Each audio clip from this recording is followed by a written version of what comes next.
Well, this jingle might draw you in. Fight for Ukraine.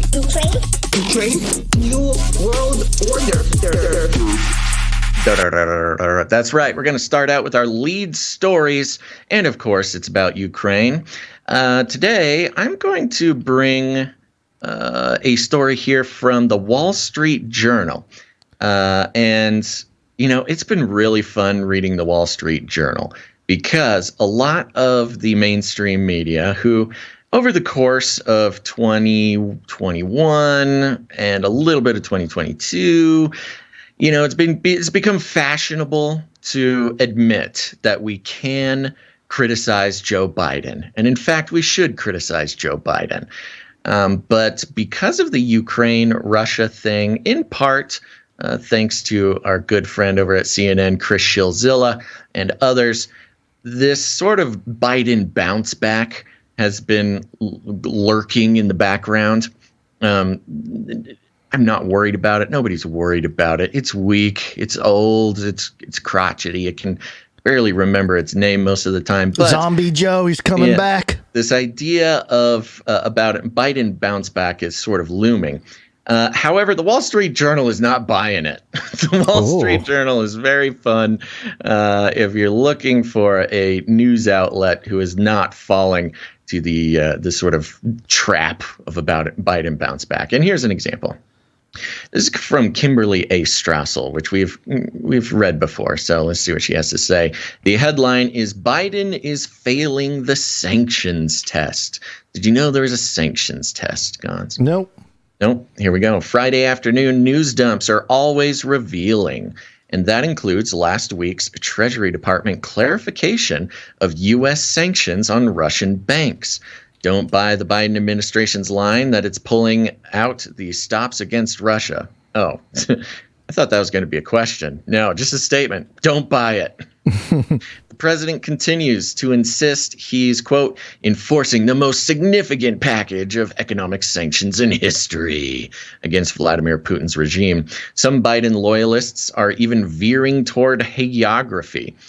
Connecticut's Chris Murphy bragged last week at the Senate floor that Mr. Biden's stunning diplomacy had produced, quote, a sanctions package that is sweeping, that is unprecedented, that is breaking the back of the Russian economy. The press nods along. The press nods along. Yeah, I know. It's great, isn't it? And this is really what we've heard, you know, even on some quote unquote independent sort of analysis shows and other media properties that I like to pay attention to, you know, whether to just understand the broader, I guess, attitudes, or sometimes there's good information there, but it's more for analysis purposes. They've really caught on to this idea that these sanctions are just, apocalyptic. And Wall Street Journal's here to talk a little bit about that. The reality is far different, which accounts for rising frustration in Congress and growing divisions between even Democrats and the White House. The administration refused to impose sanctions in the lead up to Mr. Putin's invasion, naively trusting diplomacy. Yet even after Russian tanks rolled and despite having months to prepare, the response has been slow, timid, hostage to feel-good, quote, multilateralism, and unwilling to attack the real engine of the Russian economy, energy. Even the president's own party is losing patience with his inadequate actions. Consider that Treasury announcement. In late February, Mr. Biden grandly announced sanctions targeting Russian banks. Yet on Friday, Treasury quietly clarified that the sanctions won't apply to the banks' energy transactions until June 24th, meaning Wall Street can continue to trade in Russian oil and gas. Quote, the energy sector of the Russian Federation economy itself is not subject to comprehensive sanctions, explained Treasury's website, a scandalous caveat the media largely ignored. Scandalous, Gonz. So they're just real quick. Some of these sanctions, for instance, you know, the Wall Street and Russian energy sanctions don't take effect for like 3 months, maybe more. Yeah, there's a wind down period and all that. Yeah, a 3-month wind down period, which is hilarious because, I've gone back and forth on this sanctions thing because the first time around, we're like, sanctions? Really? That sounds lame. What a weak response or whatever. Not that we are pro U.S. military engagement. It's just like, okay, big sanctions guy over here. And then I kind of turned on it, with some of the sanctions affecting Russian people, citizens, more than anything, and kind of driving a stake into the heart of the Western lifestyle that Russians have enjoyed for quite a long time.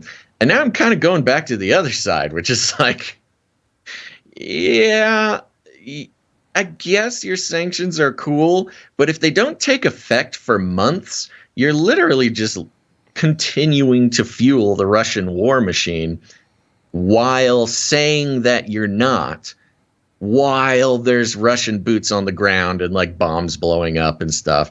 Like, yeah, we're helping the Ukrainian people, but nothing will actually change for another 3 months. Good luck. Keep your head down, Dmitry or whatever.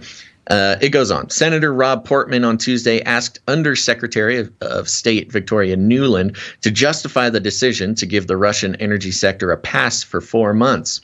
She explained that working multilaterally remained the top priority. So we did agree to a phase-in at the behest of energy-dependent European allies. Mr. Biden this week belatedly announced a ban on Russian oil and gas, but only because, and this was news to me, Gonz, but only because congressional Democrats and Republicans were uniting to pass legislation forcing his hand. Even Speaker Nancy Pelosi supported the ban and reportedly refused to agree to a White House demand to drop it. The Biden team scrambled to get ahead of Congress by announcing the embargo itself. So there's a couple of layers to this. First of all, Biden came out and made a big deal about how he's doing the sanctions. He's single-handedly crippling the Russian economy.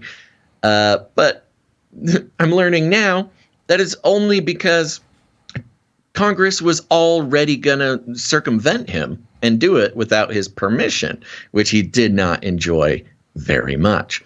So it was really a political move for him to get out in front of it and try to look like a big tough guy. It's classic Joe bully, cutting in line. He does it all the time. Yeah. It is a cutting in line. That's exactly what it is. Resisting what needs to be done until the very last second and then swooping in and taking credit for it. Yeah. After it's going to happen anyways.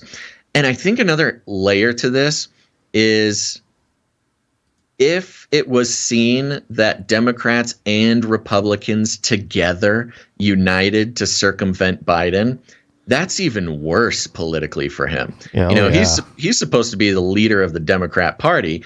And, if his people are going behind his back and working with the enemy to unite to strike a blow at Russia, then it's not a good look. It just looks like he's taking too many naps or something.